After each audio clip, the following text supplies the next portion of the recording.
primarily located in Ethiopia, and so last year I was thankful enough to get a grant from the Abbasi Program in order to interview some Muslims and some elites in the country about the recent surge in Muslim protests there.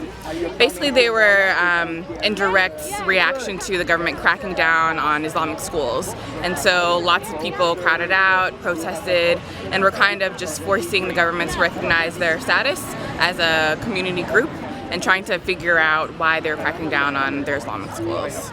This year I'll be going back to Ethiopia, and in the interviews I kind of noticed differences when it came to mobilization patterns, like why were some people more likely to attend protests and not, and so that kind of spurred my interest in my current research project, which is looking at the differences between ethnic and religious mobilization for women's equality.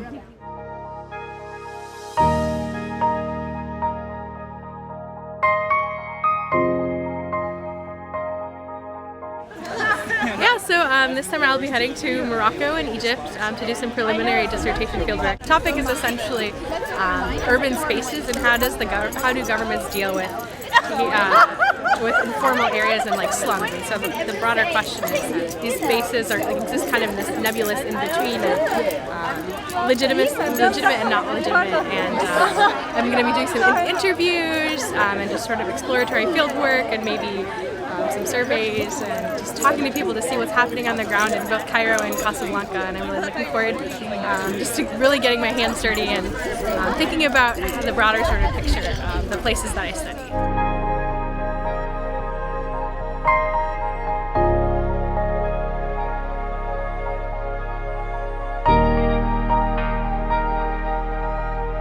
As part of the Islamic Studies program, I took classes with Bob Cruz on the Islamic republics that focused on the modern history of Iran, Afghanistan, and Pakistan, as well as a class with Professor Yaiji Olu focusing on the first 1,000 years of Islamic civilization.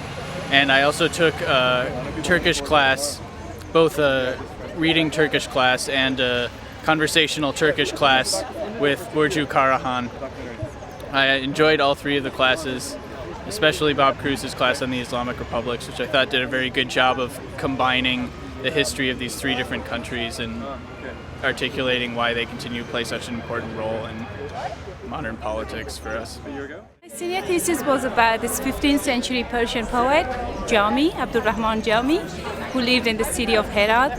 And basically I really tried to understand his poetic language in the context of Sufism and also Persian poetic tradition, and how his poetry really contribute to this, rich culture and also Sufism. So basically, it was all about understanding how poets really use their imagination to create this language that's accessible to everyone. Anyone can read their poems and understand the language. So I got to translate 3 of his poems from the larger narrative poem Yusuf and Zulaikha about Prophet Joseph, and it turned out to be very good. I mean, I'm really happy with my senior thesis, and my advisors were really great in the process of writing it, and I'm so happy. I'm so happy to be done. Yeah.